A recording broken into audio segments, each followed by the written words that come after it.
Terbukti, RR takut hadapi LBP, tuduhan LBP ngawur, padahal RR sendiri yang ngawur. Ditulis oleh Jemima Mulyandari di siword.com.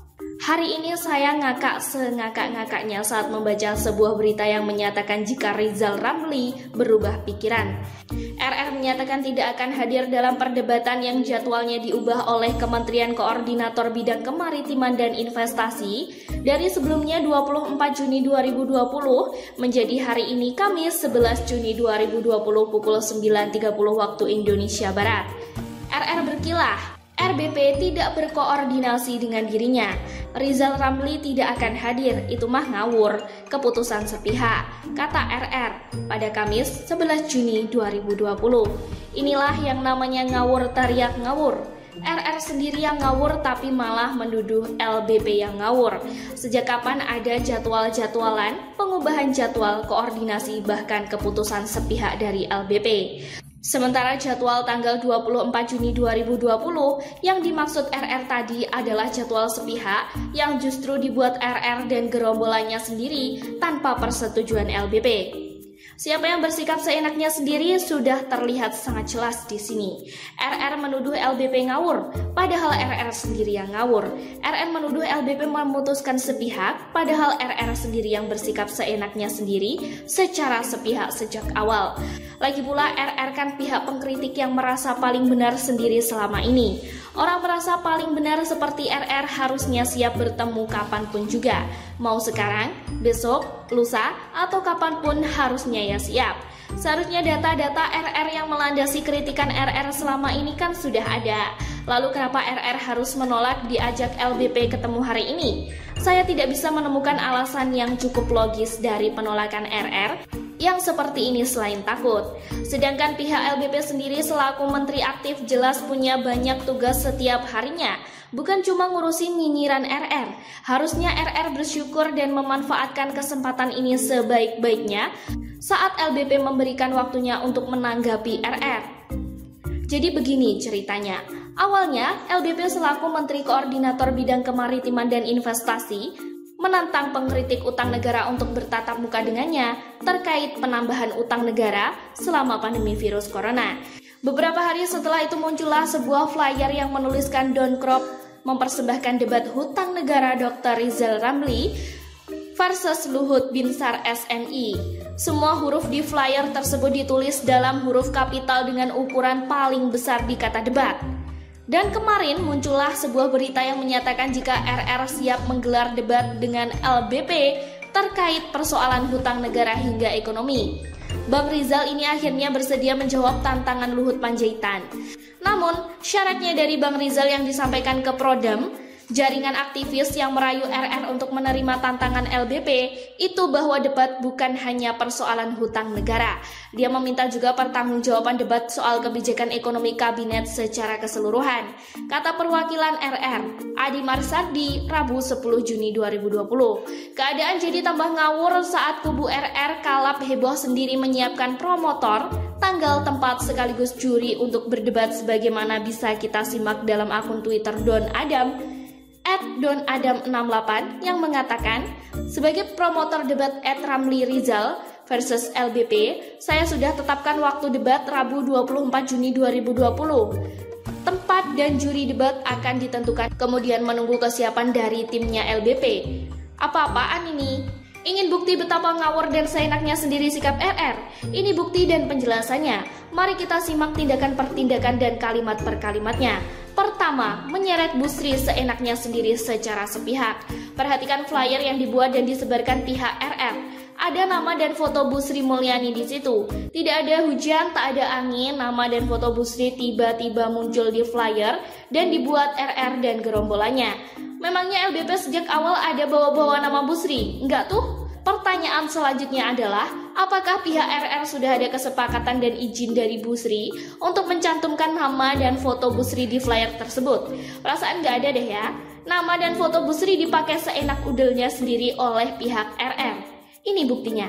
Dengan sepihak, Adi selaku perwakilan RR mengatakan jika Menteri Kabinet Kerja yang mengurusi ekonomi bisa mendampingi Luhut dalam debat nanti, yakni Menteri Keuangan Sri Mulyani hingga Menteri Koordinator Bidang Perekonomian Airlangga Hartarto. Bang Rizal cukup sendirian, nanti menantang kebijakan-kebijakan ekonomi yang selama ini dilakukan pemerintah dan yang akan dilakukan oleh pemerintah, kata Adi. Tengok siapa yang ngawur dan memutuskan secara sepihak. Manusia-manusia yang merasa paling pintar di dunia tapi tak punya sopan santun. Kedua, dari kalimat ini sudah jelas jika LBP yang adalah representasi pemerintah tidak anti kritik. Silahkan mengkritik dan saya rasa semua pasti setuju jika orang terpelajar pasti memberikan kritik membangun untuk kemajuan bangsa dan negara.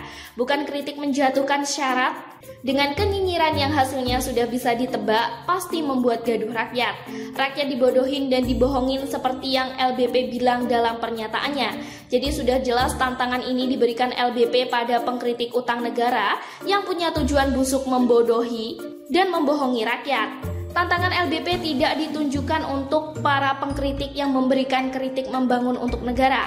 LBP juga sama sekali tidak menyebutkan siapa sosok orang yang dianggapnya suka membodohi dan membohongi rakyat tentang utang negara dalam tantangan tersebut. Dan akhirnya siapa yang muncul? Mereka tercolek dengan tantangan tersebut.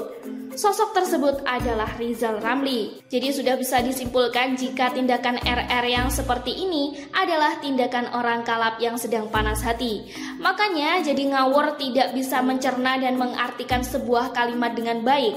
Saat LBP menantang orang yang suka membodohi dan membohongi rakyat tentang utang negara, tiba-tiba RR muncul menjawab tantangan LBP. Itu artinya apa pemirsa? Ketiga, jadi jangan di media sosial aja, nanti ketemu kami ngomong. Saya sangat suka dengan pemilihan kata yang dipakai LBP.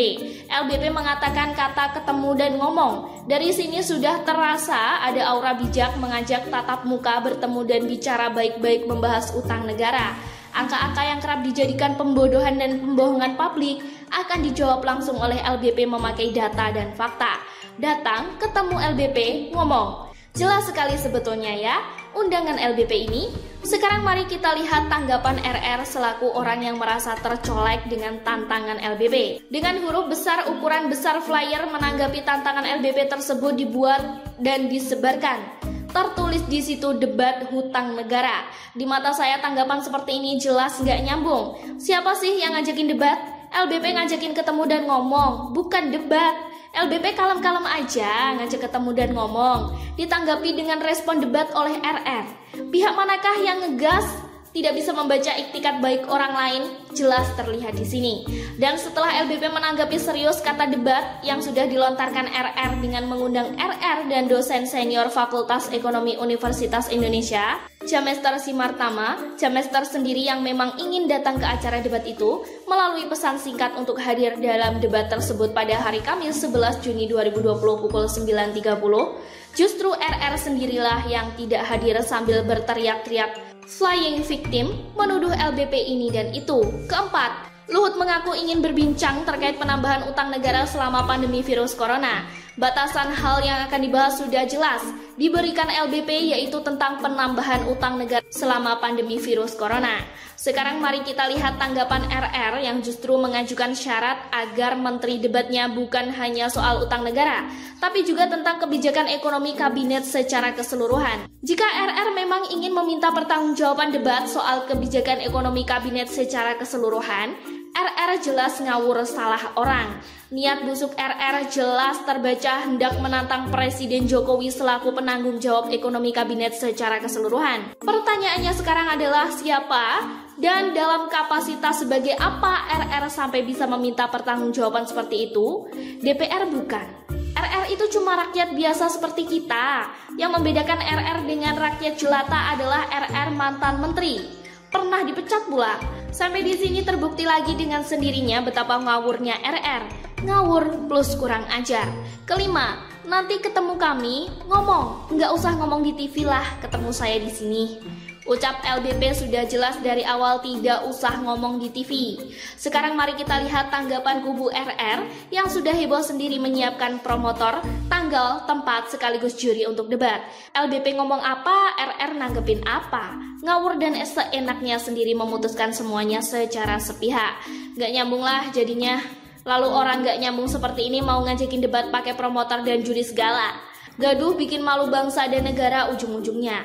Akhirnya saya bisa mengambil kesimpulan, mendukung Jokowi dan pemerintahannya adalah pilihan terbaik yang takkan pernah saya sesali sekalipun masih ada banyak kekurangan yang harus dibenahi sana-sini.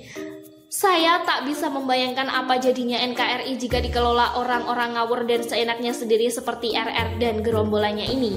Mengerikan. Sekian dulu berita hari ini. Jangan lupa di like, komen, dan subscribe agar Anda tidak ketinggalan informasi menarik dan ter-up-to-date lainnya.